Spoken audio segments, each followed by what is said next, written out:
Welcome, everybody, to All Hang Up and Listen, brought to you by Fatty Beer Company, West New York's premier market and tap room, with over 300 beers to choose from at all their locations, whether it's for happy hour, drowning your misery after watching a Sabres game, or celebrating a Bills win. Make sure you check out Fatty Beer and, of course, Buffalo Logo Apparel. I am joined by Sabres Twitter living legend, Ty B, joining the program. It's been a minute since he's been on with us, but Ty, you were pretty insistent on making sure you made an appearance tonight. You reached out to me. I didn't have to reach out to you. I'm going to give you the floor right away. Yeah. Thank God you took me away. I'm not Connor right now. I'm Ty B, but shout out Hurls. After deciding to split season tickets this year, very optimistic for the season. The last time we made the playoffs, I was a damn sophomore in high school, bought tickets to go to the game against Philadelphia with the first job money that I ever had. And here I am about to be 30, thinking we're getting over the hump and getting back there. It's the exact opposite. We have a bunch of players who Kevin Adams says, hey, we got scoring in our roster. It's there. We saw it for 4 games, and it's gone again. You have guys on this roster, shout out Sean McDermott, that don't do anything. You look at it game after game. It doesn't matter how you shuffle things, and there's certain players, we'll get into it, that are still at the very bottom of any rating charts you look at. It doesn't matter what statistics you're looking at. And there's a few names that are projected to be here long-term that are absolutely crushing this team right now. And they're guys that we thought we had for the future. And there's no sure bets anymore. We have to fill out this roster with guys who care about playing, who will get to those dirty spots, who, when they have a half wide open net, will shoot it to the open side. Guys who won't come down the ice late in the game and say, hey, we got 3 guys in front of the net. Let's put it right to the goalie's logo so there's no rebound. Like, we need to play a full game, and they don't do it night after night. They can't play 60 minutes ever. The best we've seen, we get some good 20, 25-minute stretches, and lackadaisical efforts, little miscues here and there, and then we finally switch things up, the good old Lindy shuffle. And I think we saw exactly what we need to see. And it's that there's 2 certain players who need to be sat down for a couple of games. Actually, 3. Yeah, I actually, we're going to get into that too. And their numbers are all in a row. Yeah, literally 22, 23, 24. How about that's actually hilarious. We didn't even talk about this before. You knew exactly who it was. That's how you know it's bad. Yeah. Listen, like, I can't believe it. We're 12 games into the season. I did this last year near the end of the year where I just really had enough, where I just kind of start tweeting out pictures of like all of the just moments that capture what this organization has been for the last decade plus. The Lucic hit on Miller, that's probably near the top of the list. Ryan O'Reilly, I lost my love for the game. Hockey heaven, Terry Pegula's sole purpose of winning the team is winning a Stanley Cup. The list goes on and on and on and on and on. It's game 12, and I'm doing it. I did it tonight. Did it. Yale shirt. I don't want to hurt your feelings even worse about that right now, but on the way home, listening to the post game, very cathartic, because for once Paul Hamilton laid into the team and called out the same people we're talking about, saying, hey, when you're missing open nets this much, there's a problem. Maybe they aren't who we thought they were.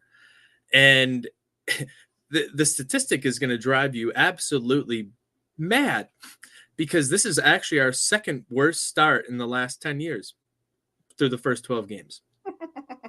The only worst was 17-18, I believe, which was the year we finished last in the league. You want it? You want proof? You want proof that when you shout out Sabermetrics, I believe, posted that, by the way. Yeah, Walt from Sabermetrics, great friend of the program, comes on with us often. This was just sent in one of my group chats. Shout out Go Ahead Glory Days. Try and guess if this isn't proof that just getting out of Buffalo, you become a winner. Eric Comrie is 3-0 right now with Winnipeg. with a 2.6 goals against and a 915 save percentage. Like, Everyone, absolutely everyone. They're like they're in the East Coast League, and they go everywhere else, and they say, "Oh yeah, I'm in the NHL. I'm actually an NHL talent." oh God. And like I tweeted it out earlier this week, and I said, it was on I said little Halloween havoc here, people. I said, if you could change one moment in Sabres history, what would it be? And I said, would you change reverse no goal? Terry Would you? Pegula buying the Sabres. Oh yeah, that I didn't include that, but I mean, Terry Pegula buying the Sabres. that's literally everybody. That's what everybody's answer would be, 100%.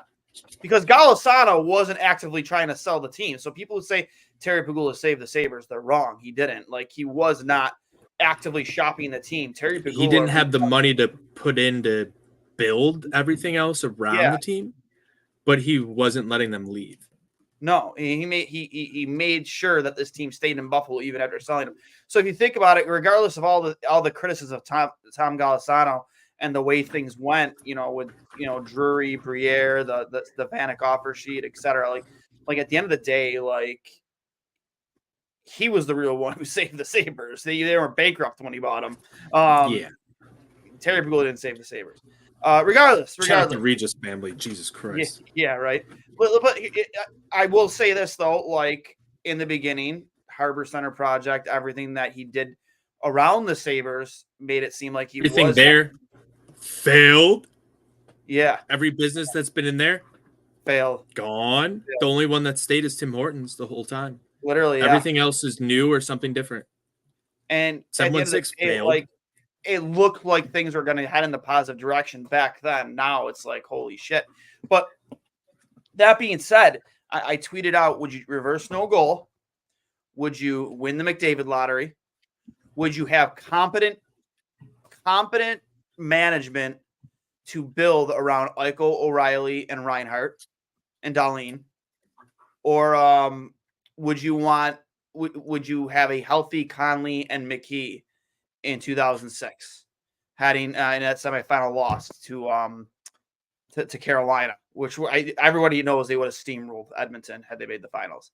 Yeah, so my go-to answer, but it's still Terry Pegula. Still Terry Pegula not buying the Sabres. Yeah, my go-to answer though out of those four was that one, but I would lean that way too, because I think we all know what would happen if we got there. But like, regardless, sorry, I throw dog real quick. No. I look at the core of this team and what those players have done after leaving Buffalo. They've all won cups. All three have won cups. Riley a cup. I mean, a cup. My favorite thing to do every year in the NHL playoffs, because I can't watch the Buffalo Sabres, I just bet on Buffalo Sabres to score. Yeah. Because they just do it endlessly. Like, they all have great years in the playoffs, whether they're on a cup team or not. They all seem to figure it out at that point. And it's, what is it the system that they're in? Is it because the things around the team are so bad in terms of like the internal structure of the organization? Or is it the training staff? Can we blame the equipment team because they've been here basically the whole time and haven't won a cup? Like, I feel bad doing that, but like, I don't know. We got to look at every single facet of this organization right now, and you have to be able to look and be accountable at every single spot. And that's what Lindy, was preaching coming in here, and we're not seeing that. We saw them have a good, 5-game stretch. I think it was 4-1-1. And they've completely faltered again since then. They've fallen off. They were scoring, 4.5 goals a game during that little stretch. And now they can't hit an open net. Like, quite literally cannot hit an open net. I saw at least 3 or 4 good opportunities today where at least a third of the net was wide open. Yep. And you shoot a foot wide or directly to the goalie. It blows my absolute mind when you have an open net, a perfect pass. It's not even like the puck's bouncing off their sticks or like they didn't have time.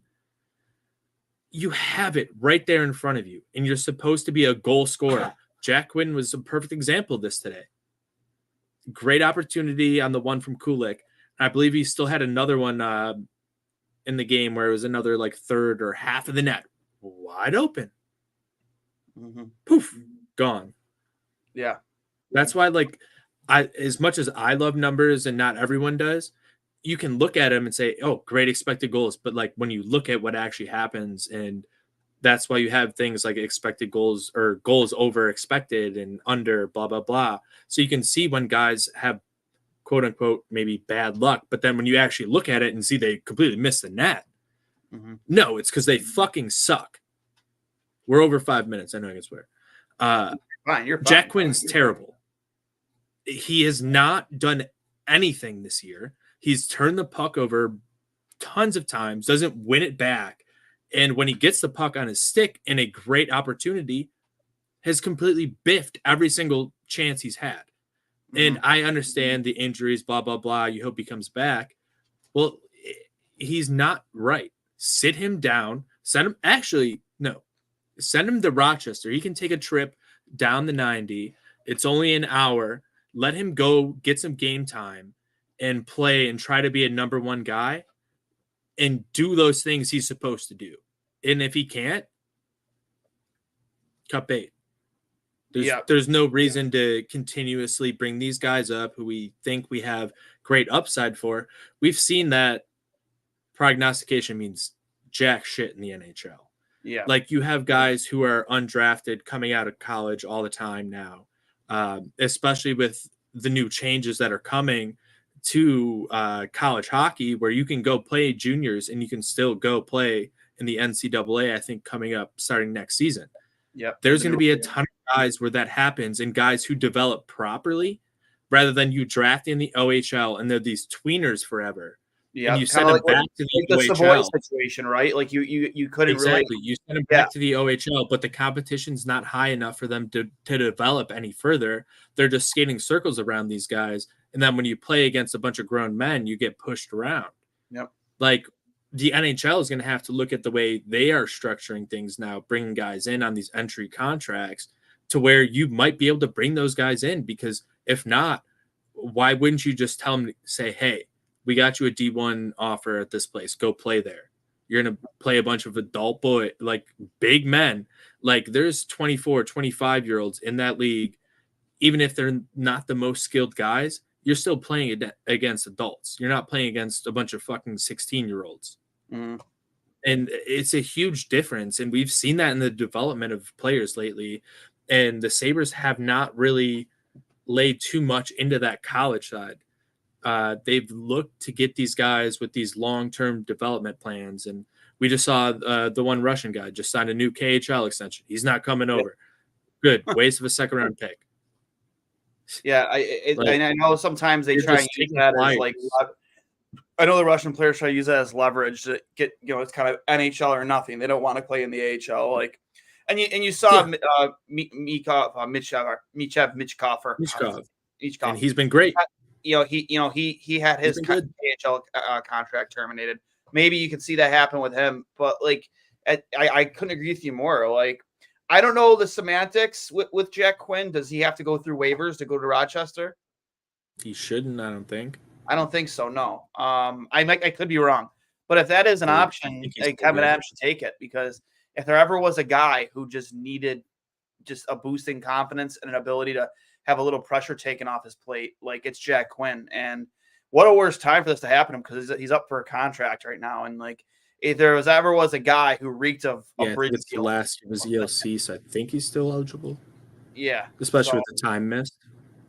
Yeah. So he would, get him down to Rochester if you can. I don't know, man, just a no pressure situation on a team that is playing very well, loaded with talent. Consta Helenius, another scoring in his second game in a row tonight. I don't know. I don't know what to do with him anymore. I genuinely don't know what to do with Jack Quinn anymore. For me, absolutely. It's a waste of a roster. If Peterka couldn't do it, no one can. And Peterka's a guy who can drive the line from the wing himself. He's their best. and I don't hesitate in saying this, and I've said this for a while. JJ Paterka is their best 200-foot hockey player, without a doubt. Mm-hmm. He is. The guy's motor. I try to tell people that their first season when that kid line was together, no one would believe me. I'm like, no, Paterka's the guy. They're like, oh, Quinn, cousin. If I'm ever gonna give Kevin Adams credit for anything, it's gonna be moving up in the second round to get JJ Paterka. And I remember 100%. very vividly how excited he was when JJ was still there. So I'll remember the first time seeing him at development camp, just the shot release, just his skating. You could tell right away he was going to be an NHL level player. Like his floor was very high. Yeah, I just, if that, to your point, if that guy can't get it done for Jack Quinn, not getting like, and here's the thing, like, I don't think Cousins is playing very terribly. Is he the same Dylan Cousins we had 2 years ago? No.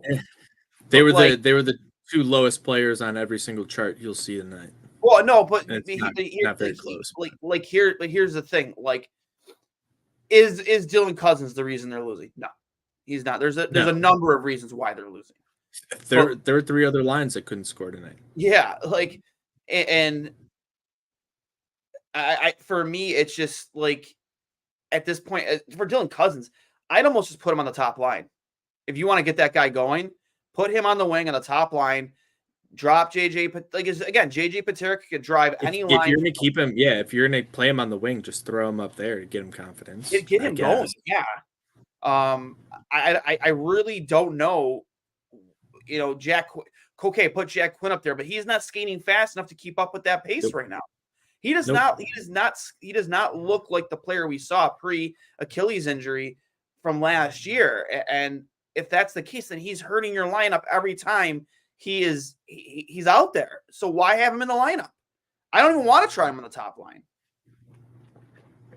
No, I mean, absolutely not. And that's the thing, is like, it's a delicate balance when you're trying to switch these lines up and figure out how to get guys going and, you know, where to plug and play. Like, you kind of want to keep McLeod and Greenway together. Like, that was smart, like trying to do that and like little things like that while you're switching it up, because you don't want to completely turn things upside down. Like, but at the beginning of the week, we had two top 5 lines in the league at 5v5 with that top line, and then the Greenway line with McLeod, and you switch things up. It's like, all right, like, keep the two of them together, make a little tweak. And then you had to make another little tweak, and it still did absolutely nothing to their 5v5 play tonight. Yeah. It just the lack of ability to stay into the game for 60 minutes for these players is the biggest thing that has to be changed. We have yet to see in the past the entirety of the drought. Like, I could think of maybe 5 games where you're like, yeah, they gave a whole, 3-period effort, because even when we're winning against Dallas a few nights back, I think last week, you were playing a great game, first 2 periods all over them, decide to sit back the last few minutes, and we saw what happened. They almost blew it. And that's against one of the best teams in the league. And you cannot do that at any point in any of these games. Like, all these teams are very, very competitive. The NHL is one of the closest leagues top to bottom. Look when half the teams right now. Yeah, when half the teams make the playoffs every single year, for us to have missed 13 straight, it's like a 0.001% chance if you just flipped a coin every year for 13 years that we missed it. And there's a lot of decisions that you can pinpoint, and I don't know whether you have to literally go through the entire organization, like scout by scout, and be like, hey, you were the guy that saw Paterka. Go back, look at that film. What did you see? What were those qualities? Now look for those qualities in other guys. Like, I don't know if we need to go that deep, but it feels like we need to go all the way through everything. You look at these teams Lindy coached, back in the 90s, and you have guys like Curtis Brown and JP Dumont and all these guys who are second, third, fourth line guys who made incredible contributions to this team almost on a nightly basis. There were multiple plays you could pinpoint from all of them because they all played 60 minutes. And if Lindy can't get that out of these guys for 60 minutes, I don't know if there's anyone who can from any of these players, unless they're just in a completely different organization.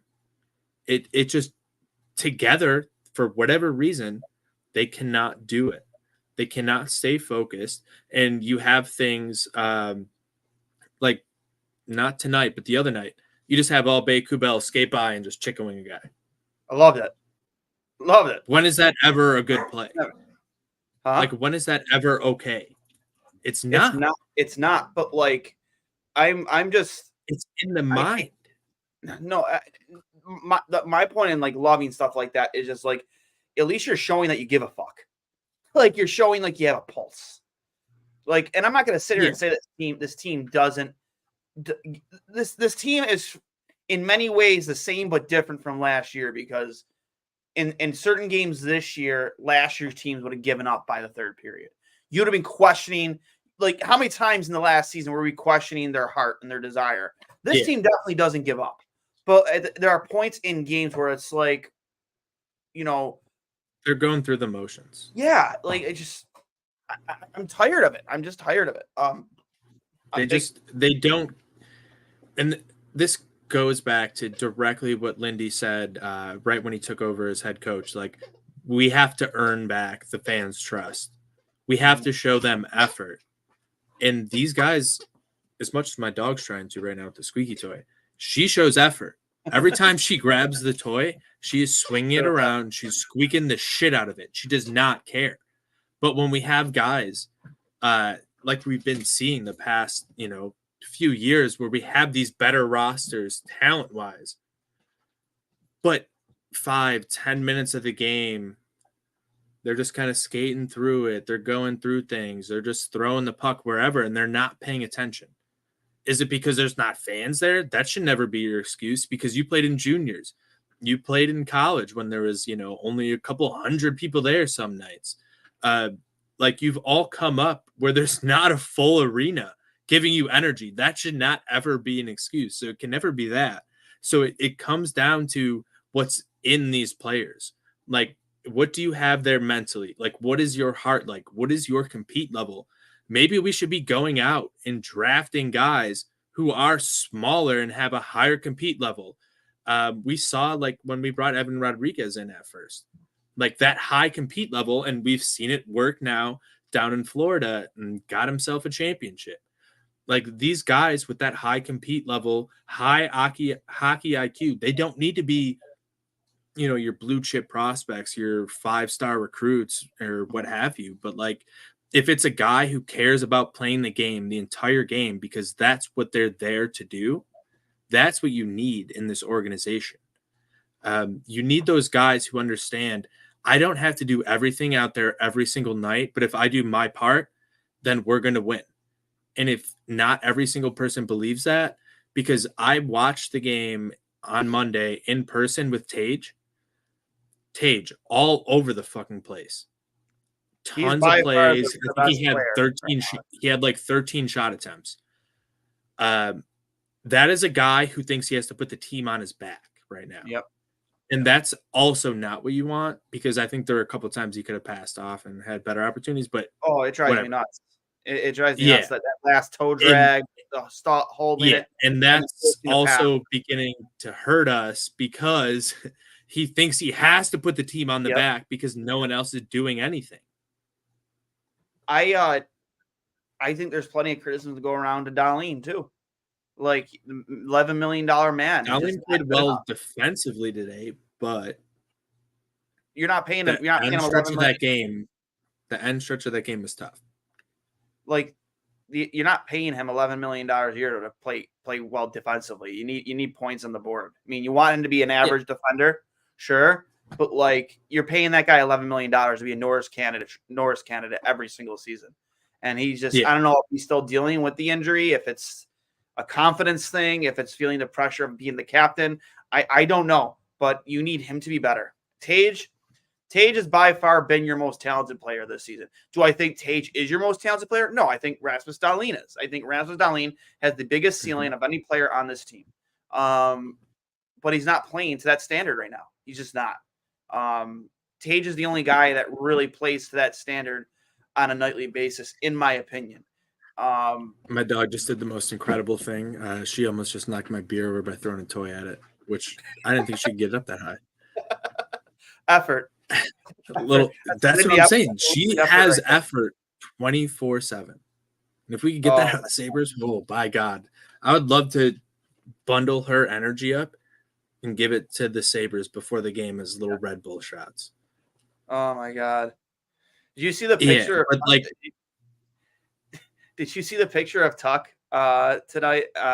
He's like on a face-off on the boards. I was working, so I was watching, but I wasn't. Yeah. So he's staring at the plays on the boards, and somebody has the notes, a dark notes app, or maybe it's on Twitter, and it's blown up in big letters. Pete Blackburn tweeted out what it says, "The beautiful game," and it's in big white letters. It says "tits or ass."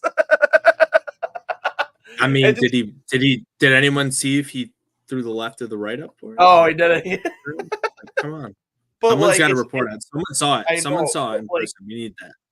I love that show, the What's Chaos show, because they do talk about the Sabres often. Pete Blackburn and everybody. Pete's awesome. I love Pete. He was on the. I'm not sure if you were on the pod with us. That shout out Dishon. He's a big Justician guy. Shout out Justician with their new collab with New Era. And they got a collab with What's Chaos. But his co-host for Halloween dressed up as the Jumbotron, and here's how inept the Sabres are. Oh my God! Don't even bring that. It's funny because it's he dressed it up as a shot against the organization, and I'm not sure if the Sabres admin, the Twitter's admin, was just trying to play along.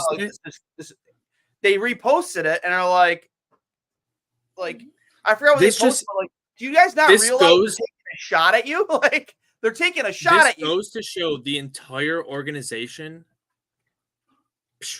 they don't know what the hell is going on or what they're doing.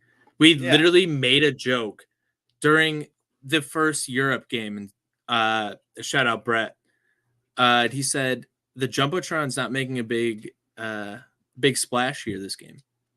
He's not helping us. Yeah, that new roof that they're going to do crazy stuff with, and it's the same. They just painted it the same color because they couldn't get any sponsor or do anything with or whatever. It's just it looks the exact same. Thank you. I'm glad to know the season tickets I paid for got us a Jumbotron. And hold on, this is the best part about the Jumbotron, right? So every single team in the entire NHL does those on ice graphics now, right? Yep. You got the crazy things, the ice is breaking, they're showing, actual clips and stuff on the ice. Yep. In the NHL video game, the Buffalo Sabres have the ice projections and all that stuff. But with the new Jumbotron, they can't even do it. We have blue and yellow lights that go across the ice. We can't even show the ice projections with the brand new Jumbotron, but we could do it 10 years ago. That's make it make sense to me. This is what I'm trying to say. The entire organization, top to bottom, the Pagulas have, I don't know what they've done, but they've put people in spots who have no idea what they're doing. And that might be the biggest trickle down. Entire organizationally, you have people who don't know what they're doing. And it's so blatantly obvious. The in-game presentation this year has been absolutely terrible, as it has the past 10 years or so. For the home opener, they're like, oh, we got Cammy Clune's country band playing it between the periods. Yo, we're getting our ass kicked. In-game music anymore. We're getting our ass kicked. Why are you playing a bunch of country music? Play something to get us pumped up. Because I do not care right now. I'm not trying to have a good old time and have a beer. No, I'm trying to win a hockey game. They're so clueless. Yes, the autograph signing. Yes. Hey, 6 to 8, we're going to have an autograph signing. And you got to get in line. We're going to give tickets to people. Oh, it's over at 6:45. So it said from 6 What to are 8. you doing? So And it said then from this is 6 their to 8. explanation to the fans was, this is our first time doing it. No, you guys used to do this every year, like 10 years ago, and you stopped doing it because the team was so bad and no one wanted to get autographs from anybody. I remember going to games and meeting Danny Briere after, and Chris Drury and Jay McKee, everybody getting autographs. And there's, yes, 400 tickets per table, and there were like 4 people at each table. So if everyone got everyone's autograph, it's 100 people per table. So back in the day, they used to do like the Sabres Good luck. Carnival. They used to do the Sabres Carnival where, and I haven't talked about Sabres Carnival in a while. That was a big sticking point for me back at, a few years ago. But like they would just open up the arena. Yep. Open up the arena to the fans. It wasn't even just a season ticket holder thing. It was if you wanted to come, and each player had in a different area of the arena. They were at a booth where you can choose where you wanted to go in the arena, stand in line, get an autograph. They had a Q&A questions with players. There was like a dunk tank where you could dunk tank a player. There was like RC car racing, from what I remember. It was like all these different things you could do. All sorts of stuff. Dude, I remember back in the day, dude, they had like the shooter tutor in one of the corridors. We used to do the goddamn autograph session after a game. Yeah, like it wasn't even for season ticket holders. If you went to that game, they used to have the net set up with the shooter tutor where you could like, take 5 shots for free. You weren't even paying anything, and just maybe you win something like this, like the little things, little attention to details that made, and of course having a good hockey team made a difference too. But like, it helps. Yeah, but like just the emphasis to detail when it came to certain things. And I used to love going to the Sabres Carnival, man. It was one of my favorite things as a kid. So let's break this down. Like, I have a sports management degree, so let's break this down that way a little bit, right? You do those things, which is mainly for the kids. Yeah. Right? And it just so happens those kids who are 10 years old become older, 10 years, 10, 15 years later. Oh, they have money. They graduated college. They have jobs. Do they want to buy tickets? Do they want to buy season tickets? Yeah. Oh, wait. Nice. Because you've absolutely ostracized all these families and these children for the past 10 plus years, where you're not doing these things, trying to grow the fan base. When we grew up, you would go down any street in the summer, there's kids playing street hockey in Sabres jerseys. Oh, dude, I've not seen that once in the past 10 years, right? All the time. All the time. Yes, you could literally, any street walk you would go down and jump in on a hockey game. You know what I mean? Literally. Like it's nowhere now. And you can pinpoint all these little things that they haven't done. And you're wondering why you're not selling tickets. Well, here's a great example. Oh, you have a kids' day game and a kid gets to be on the Jumbotron doing the commentary, and everyone else who's in the arena without a kid is literally like, I'm not here for this. Like, that does not grow a fan base for the rest of the children. Like, that one kid is going to be like, oh, I'm a Sabres fan, But there's 1,000 other kids in that stadium or arena who have nothing for them there. And you're not doing anything fun in the game. You're doing these little whatever. You got this cover band that comes and plays. But when I was at games as a child, even when we weren't that good, like years we weren't making playoffs, it was always loud in there. The fans were always going crazy. There was always things to get me engaged as a kid that made me want to put my time into this team and this, becoming a part of this fan base, as I got older and putting money into it.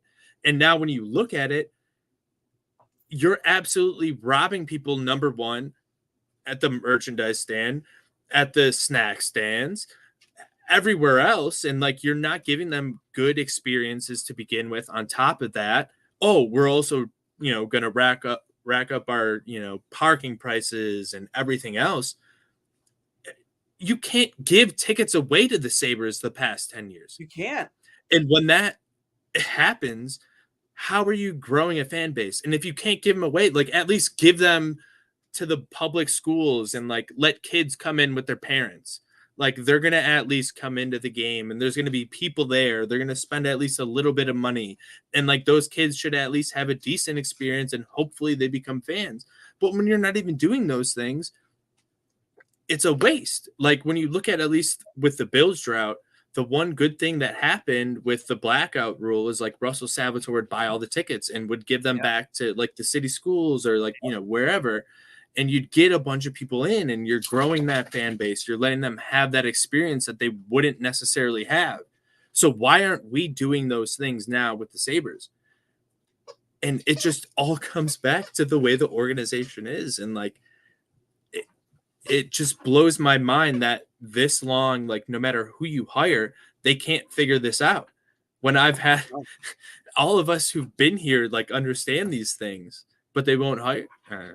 I'll get into that another day. No, like going back to a lot of your points, like we'll start with like just the lack of enthusiasm, just not around the Sabres, just around hockey in the city. Like to your point, like growing up, man, 4 of my 7 days a week was dedicated to being outside playing street hockey. Yep. Like high school. I never played real hockey. I played street hockey all the time. That's how I got my start. My love for hockey was shooting pucks in the driveway, which led to playing on the street, foot hockey, and led to roller hockey in the street. Playing hockey at Dartwood Park, Fireman's Park, just Houghton Park, like all of the dude. It was like that was the thing. That's what we did. Obviously, social media wasn't very prevalent back then. You didn't have like all these distractions. You were outside more. It should be easier to schedule all those games. Yeah, at the park now, but no one's there ever. And it's just so depressing. And I see these kids that do love hockey that wear Ovechkin jerseys or Bedard jerseys, or like they're wearing team jerseys from. I don't blame them. How can you blame them? How can you blame somebody for being a huge fan of a different team when this team has given you fucking nothing for over a decade to be happy about?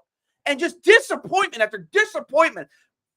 We lost an entire season for a player, didn't get him, but drafted, honestly, another guy who would have been the first overall pick in any other fucking draft.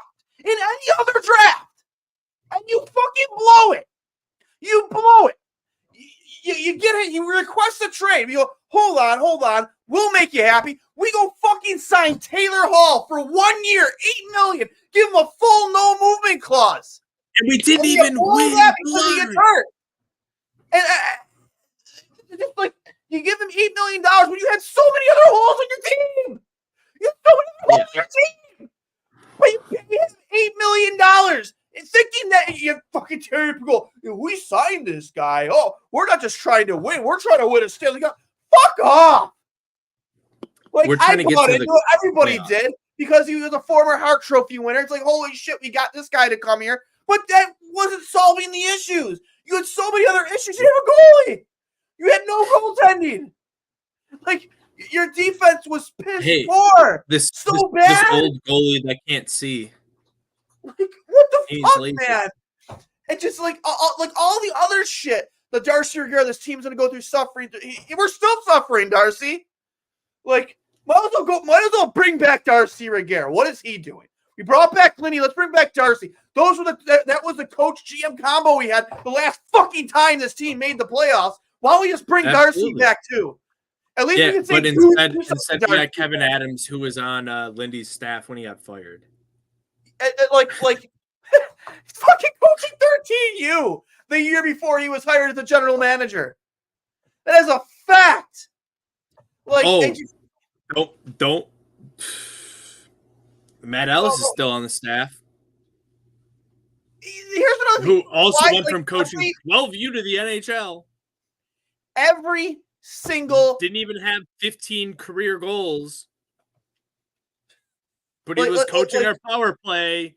Someone make it make sense. Like in almost any other situation, when you bring in a new coach, he brings his own staff. And yet we stick with mostly the same staff again, except we bring up Seth Appert from Rochester. That's worked out really well. Like I just keep going back to it, man. Like, you lost out with Mike Pekka. You let that guy walk out the door. He knew the writing was on the wall. They wanted him to be he wanted to be what Matt Ellis is right now in the press box. That's a former I think 2-time Conn Smythe, or not Conn Smythe, sorry, Selke Much Trophy. rather have a guy like that up there. And it blows my mind that they weren't like receptive of doing that at that point, when like that's exactly what you do in the NFL. You have like half your coaches up there. You want a guy that can coach the type of player you have, like in Dylan Cousins. Why not Mike Pekka? I've been comparing up until this year. I've been comparing Dylan Cousins to Mike Pekka all the time. Like because that's a type of a more skilled version of Pekka. But like, we let that guy go to New York for Matt Ellis, Yep. Less than 15 career goal, Matt Ellis. Like, and here's the thing, your down. overall NHL stats aren't going to be like indicative of whether or not you'll be a great coach or not. Wayne Gretzky was a terrible head coach in the NHL, arguably the greatest player of all time. But like, correct. But where was his qualification? It's not like the guy served all this time as a minor league coach or an assistant. Nope. He jumped right into an assistant NHL job. From 12U. Like what? Because that's I couldn't get a job there. What the fuck does Marty Wilford do? Who the fuck is this guy other than having a terrible haircut? Who is he? And why is he still here? And that's exactly what it just, there's no way to make all of it make sense. It's absolutely impossible because of the amount of absolutely just incredibly bad decisions they've made over and over and over throughout the entirety of the organization. And like, when you're building a house of cards, right? Like, you need the foundation to be strong. The foundation was the weakest part. So the entire time, everything fell through no matter what happened. And yeah, Kevin Adams coming up to GM. He was a failed assistant coach. He got fired in Buffalo. Yep. But now he's general manager quality. But you look at the success guys like Briere have had kind of doing things, and some of these other guys who were previously like decent hockey players, like Steve Yzerman did a great job like putting together that team down in Tampa. You need guys who can at least identify talent and know what they have to be able to build upon. Yeah. When you have guys that, like, you can draft, whoever you want every year, right? But you need to be able to pinpoint guys that fit what you want to do and have those tendencies and those intangible qualities. That is something that is completely, overlooked 95% of the time when you're looking at scouting reports, because most people aren't privy to, those locker room, conversations and those conversations with coaches, all that other stuff. But these people have access to that stuff. They can talk to their juniors coaches. They can talk to their college coaches. They can talk to, all these people. They all have connections. How are we not figuring out that these guys don't have the mental makeup or what have you to be able to push, to be able to grow, and to be able to do that next thing? Like, I look at this a lot too, like in football sometimes, where you bring in a new coach and a new regime and you bring in all these guys and it doesn't work necessarily in the first 3 years, and you switch the coach too early and like you start getting results right away, but then it falls right off, right? Like, you have to have that same kind of long-term projection for these players with what you want internally. Because there's a lot of those X factors, like I said, like outside of the game that you want to be looking for specifically. But like, there's never been a big turnover on the scouting side. There's never been a big turnover on the assistant side these past few years. So like, you're running these same guys. You should be able to get those results. If you're not, that is a internal problem. Yeah. So you have to look inside and say, hey, we were able to find some of these guys later in the draft, or a guy like Paterka in the second round. Like we saw Olofsson, a late round pick. Like, talk to that scout. What did you see in Olofsson that you thought you could be an NHL player? That elite shot, this or that, and like pinpoint. Like, look for guys who have those similar capabilities that you see where you can actually progress these things and translate to the NHL, because not everything does. Just because you can skate around and do things like against a bunch of 18 or 16, 17-year-olds doesn't mean you're going to be able to do that at the next level. Can you shield the puck? Can you like make passes through contact? And these are things you need guys who you don't always need guys who've done that to be able to see it, but you need guys who are able to actually see that and to be able to translate that. And it's tough to say they've done that consistently. But you could also say they have, because a lot of guys have left and succeeded. So that's also where I'm like, there's so many holes all over that you have to look, and you just have to look inside. And I don't think most of these people are willing to do that and to sacrifice that time. Say, when I'm out of work, what can I do better? Like when you're sleeping at night, hey, I did a good job. Like I recruited a good guy, or I did a good job coaching these guys on the ice. No, like, think about these things, process these things throughout your day. Like, how can I be better every day? You shouldn't be working on, hey, how are we going to win a Stanley Cup in 5 years? No, how can we get better tomorrow? And how can we make that player better tomorrow? Like, what can we do on a day-to-day basis? Like, you should be getting 1% better every day. And like,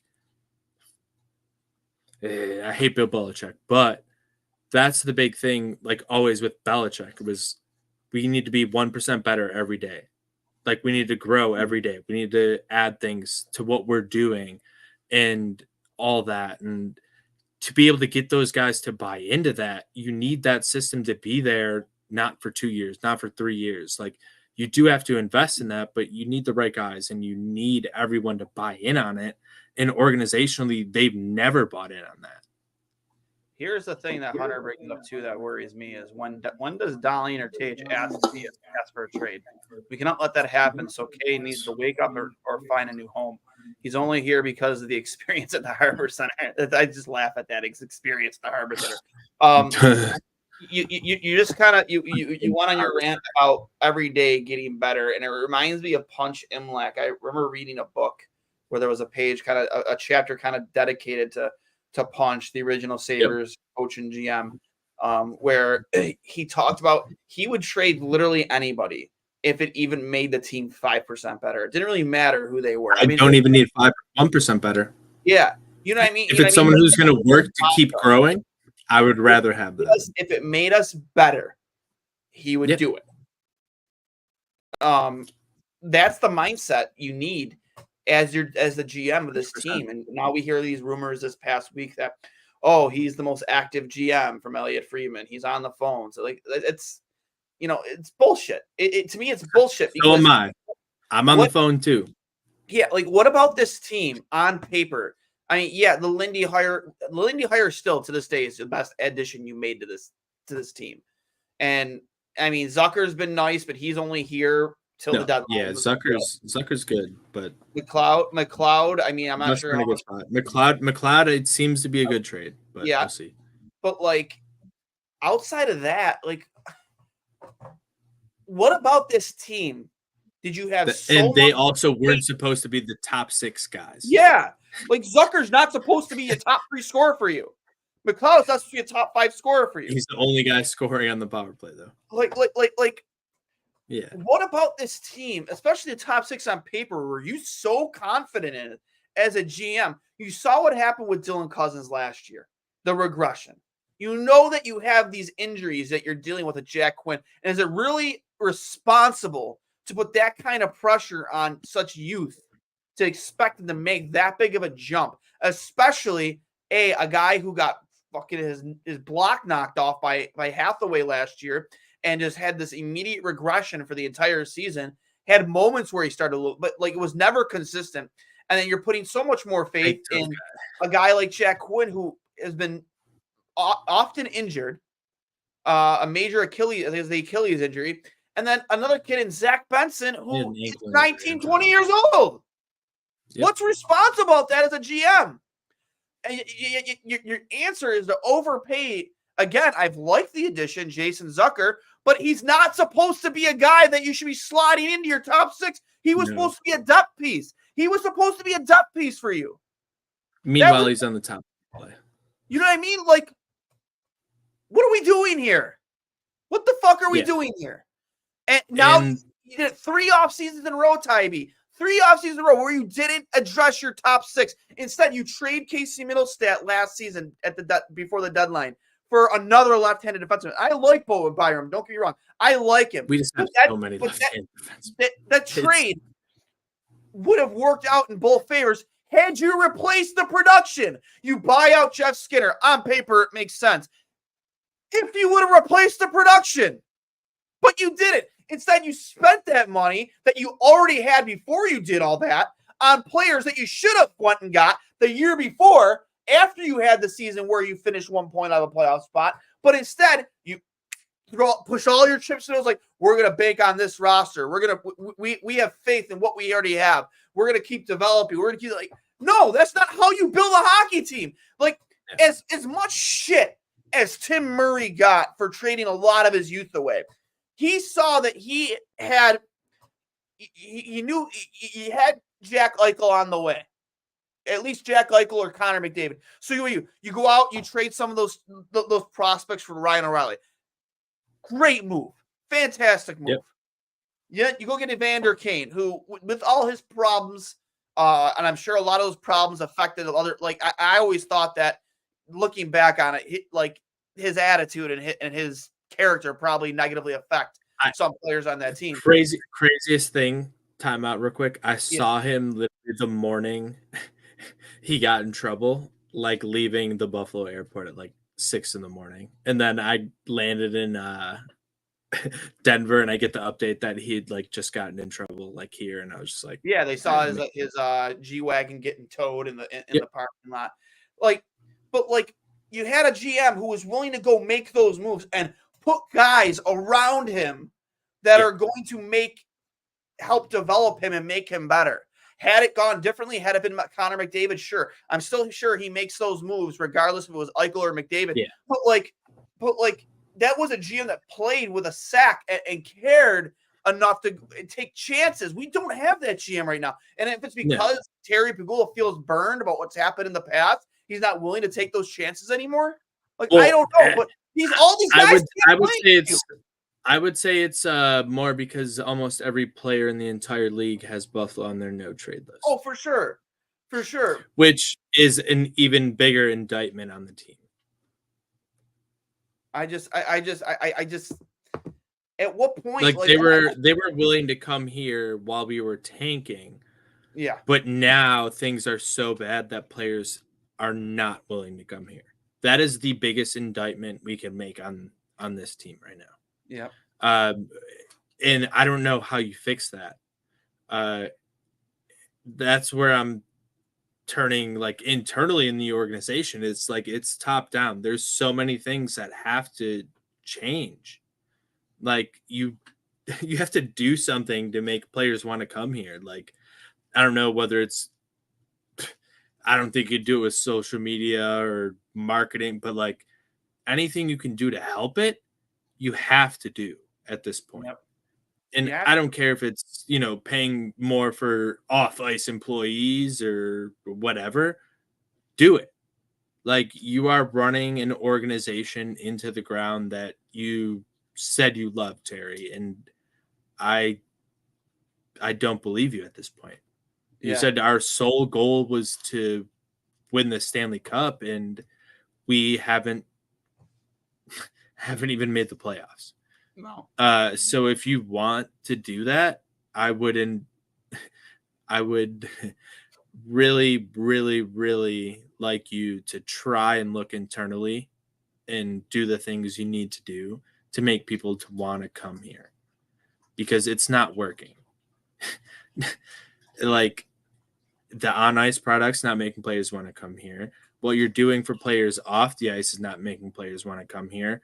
Like telling them, oh, you can go to rec room and have a good time. Like that obviously isn't working because those players are going there and they're still shit in the bed. Like, what do you want? Like, what are you looking for in this organization, Terry? Like, if you're not going to do it, I'm sure someone else will buy the team and keep them here because it does not seem like he is invested in the Sabres actually winning games year to year. They're worried about trying to get people in, and their strategy for that is just as bad. Yeah. Tim Well, Hurry other food options like a triple decker burger. Dude, That's we started on that burger. $30. Yeah, A $30 burger.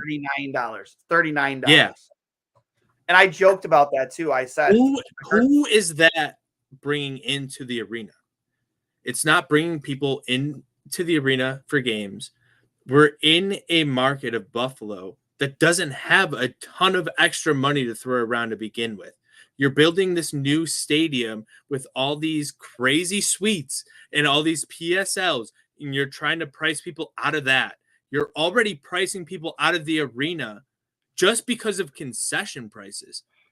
The best thing you did all year was make a 25% discount for season ticket holders.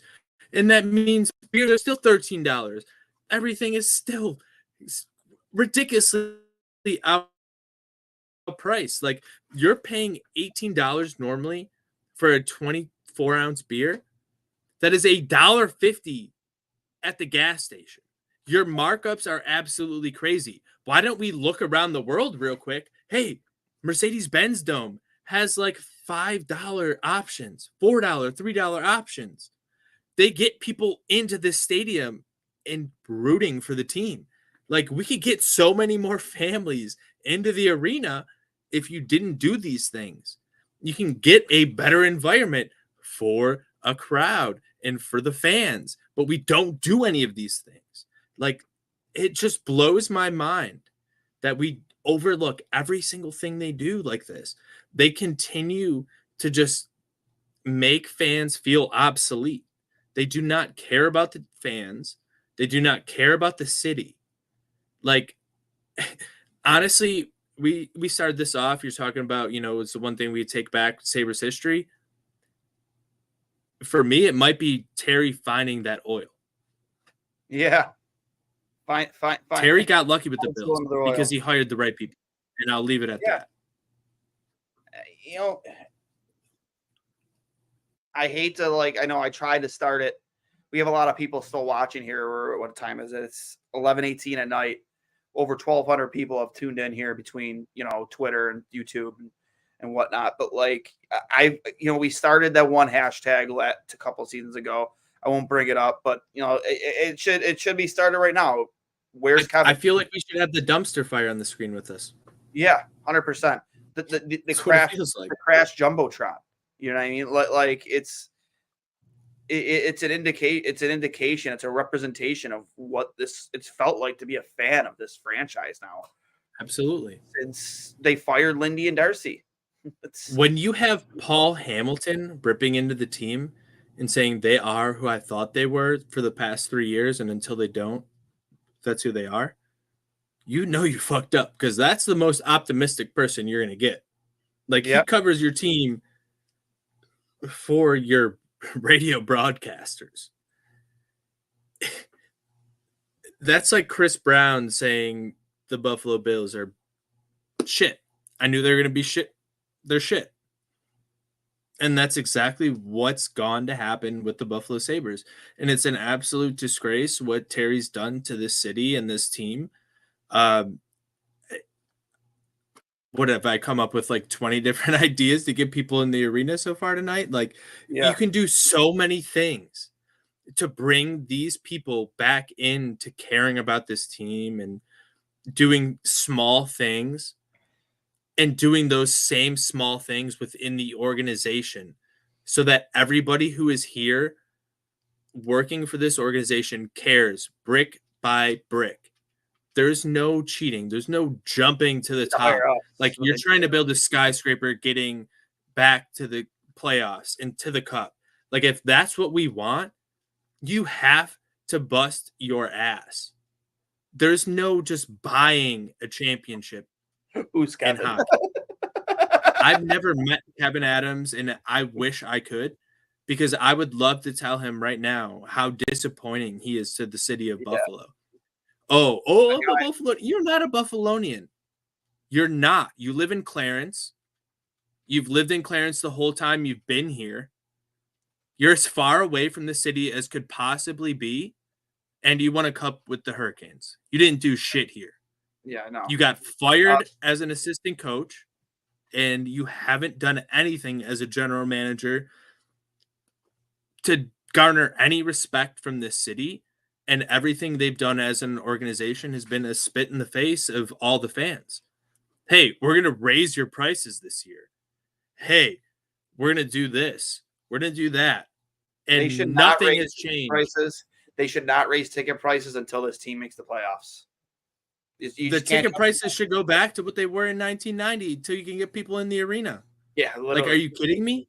It's a joke. Like, if you're a season ticket holder, you cannot even sell your tickets. You can't even sell them for $20. $20 is a fun coupon nowadays. And people would rather do literally anything else. People would rather go to Dave & Buster's than go to a Buffalo Sabres game right now.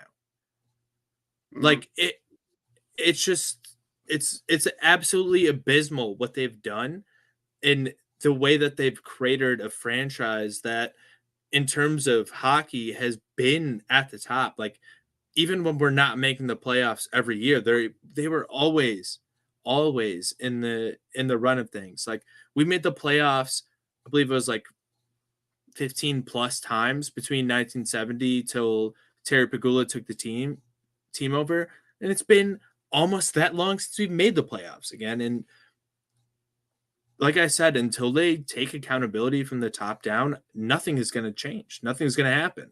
Like, you have to look internally. There are so many glaring weaknesses within things. Like, I saw it just in operations and parking that it's an absolute joke what they do there. They don't know what's going on. They give people jobs because, hey, they know this person or blah, blah, blah. And you're not hiring qualified people and people that care. And this is exactly what you get. You reap what you sow. Yep. I had a scythe right there, so it's perfect. I love the shirt. For me, it's like, I just want to feel, it's not even, winning makes everything better, but like, I just want to feel like we matter to this franchise again as a fan base. Like, I just want to feel like they don't care. Going back to my phone call that even brought this podcast back into existence. I almost called into WGR, but I didn't want to wait so long because I was driving home at the end of the game. I was like, that's why I need to get on here. I was like, I almost let it Duane. Yeah, they'll never take my phone call again. I know for a fact I'm on a list. I listen. I just want to know that we matter, because you aren't showing me that we matter. Like, there's nothing you've done. Cool scoreboard. I'll take back the old scoreboard for 3 more wins in the standings right now. Honestly, I'll take 3 more wins in the standings right now. Give me back the old scoreboard. I don't give a fuck. I don't. Like, the old scoreboard wasn't that bad. Like, nope. I'll take 3 more. But now on the corners it tells you how long someone's been on the ice. Yeah, cool. I just is missing. Meanwhile, I got a kid sitting behind me who we think has seasons, who just does commentary the entire game. So that's great. Yeah. So any final thoughts? They won't. That's why they don't do the whiner line anymore. Yeah. They do not want us talking about the absolute tire fire this organization has become. I'll just reiterate this fact. Like, you have to look on the inside, and it's not like just each person like, oh, look internally, like think about yourself. Like, no, like look internally to the organization. What are we doing wrong? We have to improve in so many things. And it's not, oh, if we win games, fans are going to come back. We were on a 3-game win streak, and I was at that game on Monday. There was no one there. Yeah. It was an absolute joke. I was there. It was 5 minutes to the anthem, And and that I was during started the winning laughing. streak, right? Was that Yep, yeah, that was right yeah, at the end of the 3-game win streak, yeah, and he I was started laughing at how many people were there. And if you want to write things, the right thing is to do things for the fans at this point, because the on ice product is not going to get better. I don't think there's enough trades or maneuvers you can make with this roster unless you just drop half the team and Rochester just decides to play better like the way they did when Lindy was here originally. That's your best chance. Like, we might have to put 6-7 guys on waivers. Whatever. Yeah. If you don't want to play for us, you don't want to do what we need to do day in and day out on the ice to win hockey games, then you don't need to be here at all. I don't care. I don't care if we put Jack Quinn on waivers and someone claims him at this point. Let him go for free. He's not doing shit. If he does better anywhere else, it doesn't matter. We would have let him go in a couple of years and he would have done that anyways. Yeah. We need people who want to be here and want to play on this ice and want to win games. And until that happens, and until the organization realizes that happens, and until they realize they need to do things for the she's in. She's all in. Until they realize you have to do things for the fans that aren't a 45-minute, autograph signing where 80% of the people don't even get a single autograph. 45 minutes. It's an absolute joke. You tell people you're going to be there for 2 hours and you're done after 45 minutes. Some people couldn't get there at that time. Some people had other obligations. And for them to do that is a joke. And they said, oh, it's because it was our first time trying this out. No, it wasn't. We were doing this so long ago. And every other organization does this. To think these people don't have friends at these other places say, hey, what do you do there for these like kind of things? It blows my mind. And until someone actually cares about these things, they're never going to get fixed. Until you hire people who care about the city, who care about building this fan base, who care about giving back to us, none of that's going to change. It will never, because the Pegulas aren't going to make that directive on their own. We've seen it for 13 years now. They are not going to do it. And with Kim's status, it's not going to get any better from them. So, like, unless you actually want to invest in people who care about this organization and this team to bring them in to do these things, you're not going to get better. You're just going to have another girl screaming on the mic at a bunch of little kids, giving them. Oh, you can't understand what she's saying either, by the way. No, the in-game, like, and 90% of it is because you can't understand what she's saying. 90% of it is because there's no fans in the crowd, so everything echoes so much more because there's no absorption from it, and they don't turn it down. Literally on Monday, the pregame volume was so loud, I literally could not talk to my friend next to me. And they, of course, turned it down in the first period because then they realized. And it's like, how do you not have eyes to see these things? Yeah. And they just don't care. Nobody in the organization cares, and no one holds them accountable. So they just keep doing what they're doing. They just keep going along.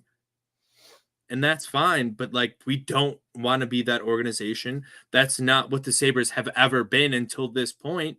Mm-hmm. And the only thing that's been consistent through all of it is the Pegulas. Yep. That's, again, I went back to, like I said, what were the things you could change? And I left the Pegulas out of it because I just know they overwhelmingly, all the fans would say, new owners. Galasano never sold the team. You know, at least there's rumors about him like looking for the team already. I've heard lots. Don't worry. What? What'd you say? I've heard rumors about the team. I Peters has I talked think about you've heard some. yeah, a minority stake of this team being for sale. Potentially, Allegedly, like potentially the just minority, but I just as heard a long as they little keep bit. the team in Buffalo and you put people in place, they're going to make the right decisions at a management and upper management level. I'm all for it, man. And like here, I think that Terry Pagula had the best intentions at heart. I just think that, and not to speak ill of other people, but like you just put the wrong. Time out real quick. There's a reason why the entire PSE marketing team all quit at the same exact time. Like putting the Sabres and the Bills together for everything never made sense. What was a mistake? And having to have Russ all these Brandon people run both do organizations. that and like having people doing 3 jobs instead of just focusing Yeah. on one is never smart. No, and then all the stuff I've heard they did do it. Yeah. Again, not to speak ill of certain people, but like you didn't put the right people in the right spot positions who knew what they were doing. Like you kind of saw the writing on the wall, maybe heading in the right direction when you had a guy who's worked as an executive in Pat LaFontaine. You bring him in because you notice there's a problem. You notice there's a problem. I remember reading the article that he had to sit down with Pat LaFontaine and was like, okay, I think this is the guy I want to start heading things up. And then I'm not going to speak ill will of people, but then he butted heads with Kim Pagula. That's the ongoing rumor. And in that situation, it's not a rumor. It's not a rumor. I'm not going to speculate, put it that way. And who's going to win in that situation? Ty? Not Pat LaFontaine. And now the guy won't even walk into the arena anymore. He's fucking hanging in the rafters. His number is retired by organization. He's a fucking Sabres legend. Not just on the ice, but off the ice. You can't find a better human being than Pat LaFontaine. Probably the next closest guy would be Rob Ray. And just like, that's a guy who should have a fucking statue in Alumni Plaza along with Alex Mogilny and Dominic Hasek. But here we are. The guy won't even step foot in your arena anymore because of what happened. Hey, after 10 years, we got a new Alumni Plaza rep. Thanks. Like they didn't do it annually before that. Andrew was on with us a week ago, and he flat out said if there's any guy who deserves a statue in Alumni Plaza, it's Rob Ray. He said even more so than Dominic Hasek because Rob Ray has never left. Not that Dominic Hasek should be criticized for leaving, but like he wasn't from here. He lived in now it's Chechnya, but like he's not wrong though. Like both those guys are long overdue for something like that. And to your point, things you could do for the fans. How do organizations dude, fucking Dustin Brown has a fucking statue out in LA. Dustin fucking Brown. Yep. Pat LaFontaine, Mogilny, who is the first player to defect out of Russia. His life was on the line to come play for this organization. Dominic Hasek, arguably the greatest player at his position of all time. Not even arguable the greatest goalie of all time. Like just what he did for this organization night in and night out for 8 years, single-handedly put this team on his back every season to get them to the playoffs. Even Barnaby, who hates him, even says it. We all made a lot of money because of Dominic Hasek. Like, oh yeah, he hates it, but he'll admit that he's the best that ever played. Like, absolutely. Like, you want to talk about doing things for fans to get them in the building, things like that are so long overdue that you just don't do. Yep, they just don't care, dude. That's why. No. It really is going to take. There's a Sabres fan. Apparently not. Yeah. Chris Neal has a banner in Ottawa. That's all that needs to be said. Chris fucking Neal. There's no rebuttal to that. We're just we're literally the laughing stock of the entire National Hockey League. And I'm glad, I would hope Terry Pagula knows it. Because if not, we're going to be here for a long time. Yep. And I brought up the point about, getting young fans to stay fans, from a young age. You're about to lose almost your entire money base. Yeah. Because the few fans who remember going to the playoffs are pretty much ready to tune out. Yeah, man. Like guys like me and You know, a you. lot of people who've adopted Vegas and Seattle and other teams already at this point. Like it's So much better use of my time can be fucking Yeah. spent watching this fucking hockey team, man. But like Oh, absolutely. you're just so invested. Oh, in this, I've worked 10 hours and I had to talk about it. I was about to Yeah. lose my mind. yeah. You know, It if you weren't at the bar and the TV on, would you be even watching the game right now, or would you watch the game, or would you kind of had it on the background and just kind of tune it in here and there? Like you're not probably stuck in the to background. you're not just stuck to your TV, right? Like the way it used to be. Yeah, it would have been on my screen while I was probably like behind Xbox or something. Yeah, exactly. So, do you have any final thoughts, Ty?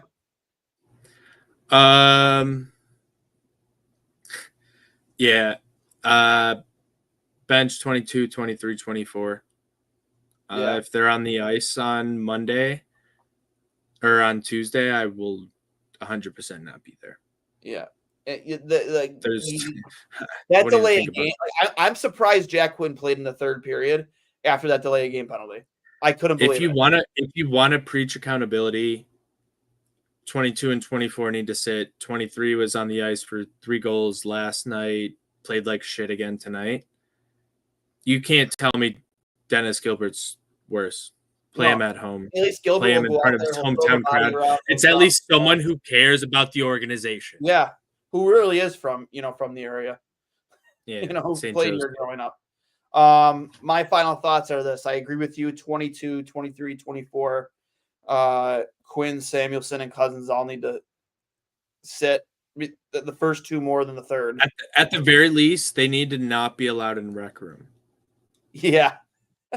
Yeah, like I might Lindy shoot a needs to put message his out foot tonight down. and see if I can get them. Like curfews for certain players, and I mean, like start treating these guys like Kyler Murray almost. JJ can do whatever the fuck he wants. Yeah, I don't even care. He performs. JJ can party every night as long. He performs. Cully, shout out to Cully. He used to tell a story about Doug Gilmore when he used to play for Gilmore in the OHL. He says Gilmore used to tell him, like, I don't care what you do away from the ice, just when you show up to this rink, you're ready to play. Just you're ready to go. That's all you need. This team, you can't give that type of you can't give this team that type of leeway. Respect. Yeah, leeway, exactly. Yeah. So respect is actually better. It's a better way to put it at this point. Yeah, respect. Go Bills. We gotta complete the Hawk Tua parlay. Yes. Me, shout out Greg Day. Actually, even better because we played the Titans before. Yeah. And she was interviewed in Nashville, so it's the Nashville Hawk Tua. Oh, there we go. Shout out Greg Day. Me and him have a parlay. Jeff Skinner's kind of ruining it right now. Shout out Greg Day. Go see him, get some other half. There we go. Shout out Fatty Beer. We have a 3-leg parlay right now, futures parlay. Tage Thompson scoring 40 or more this year. Reinhart getting 50 or more again this year. And then Jeff Skinner's kind of ruining us right now. We banked on Jeff Skinner getting 40 this year with McDavid and Draisaitl. Thought it was a possibility. Not looking good right now, but $50 bet pays out $11,000. So, I mean, we've seen him get hot here. So yeah, well, now with McDavid out for a little bit here, maybe he gets some more ice time. He's lean down a little bit more. Have to rely on him a bit. Yeah, but him and Draisaitl driving things. Can I get a happy birthday shout out? It's almost tomorrow. Happy birthday, Chris. Faithful viewer of the program. Always in the chat. And thank you to all you guys in the chat. Happy 21st birthday, Chris. He's not 21. What are you? No, it's once you turn 21, it's just the anniversary of your 21st birthday. Oh, okay. You don't get any older, so trade for. I think that's how it works. I trade for anybody with a pulse right now. That's anyone who wants to come to Buffalo. Yeah, is willing to come to Buffalo and leave it all out on the ice. Play Lindy Ruff. Free other half if you're willing to come to Buffalo. Yes. So it's the 14th anniversary of your 21st yes, birthday. 14th anniversary of your 21st birthday. I love it. But yeah, I just go Bills. I got nothing left, Yeah, man. go Again, Bills. I appreciate the chat. Always being here for us. It's very therapeutic. Somebody mentioned that before, giving us the ability to vent, man. Like this is a place. This is a show for fans, hosted by fans. Absolutely. And Back Ty, when it was I hope you back can when it come on was with Duane more and I often. back in the day, him and I chatting with a dumpster fire on the Yep. on the Ty, screen with us. We've been not through it all. not to pump your tires too much, but so far now you have appeared on the most viewed episode of All Hang Up and Listen so far this season. 1,300 live views right now, going on 1,400. I mean, I'll come in, put the team on my back when I got to do it. So hopefully, Not that they knew I was you'll even going to be here, but come on with us a little bit more, man, because you have some hot takes and I love it. yeah, So, when I got time, it'll free up a little bit more too. Now we're almost in the new space, so I'll give myself a little plug. If you guys are going to a Sabres game, Other Half Brewing Company, we're 2 blocks away, right over Seneca One Tower. Perfect beautiful spot for the games. About to be in our new space, hopefully December. So tons of great beer options. We'll have a full kitchen once we're in that new space. So yeah, stop going to Southern Tier and standing behind 50 people. Yep, We're in a run through people, so we're excited for it. You know, I was there a week ago, and it's a beautiful establishment. They're doing a lot over there. Definitely a lot of room to, like, unlike Southern Tier where you're kind of blocked in. So definitely check them out. They're kind of like a hidden gem downtown by the arena. So make sure you get over there. Tell them 2 goalies, 1 mic. Say hi to Ty B. And make sure you get the Fatty Beer Company, West New York's premier market and tap room with over 3 beers to choose from. Their downtown location. Again, just hop on the train. Yep. Right down to the arena. Or their Lancaster location, their Kenmore location. There's so many different fatty beer locations you go to for all Even of your over in Rochester. What, Rochester? Oh yeah, they're out there now too. Oh yeah, no, I know. But yeah, just get the fatty beer. Tell them 2 goalies when Mike sent you. Become a Mug Club member. They have great game day specials down there. You know, $5 drafts for just for Mug Club members, or they have certain beers on tap for anyone on game days. So I like the FBI beer quite a bit. And again, they have pretty good alcoholic slushies there too as well. Big fan. Nixon's and who is this guy? Little Nixie. Little Nixie? All right. I love it. She's been going crazy, so she's ready to play. Yep. I am Duane for Hurls and Ty B making a guest appearance on the show. This has been another episode of I'll Hang Up and Listen, brought to you by Fatty Beer Company and Buffalo Go Apparel. We will talk to you next week. And as always, go Sabres.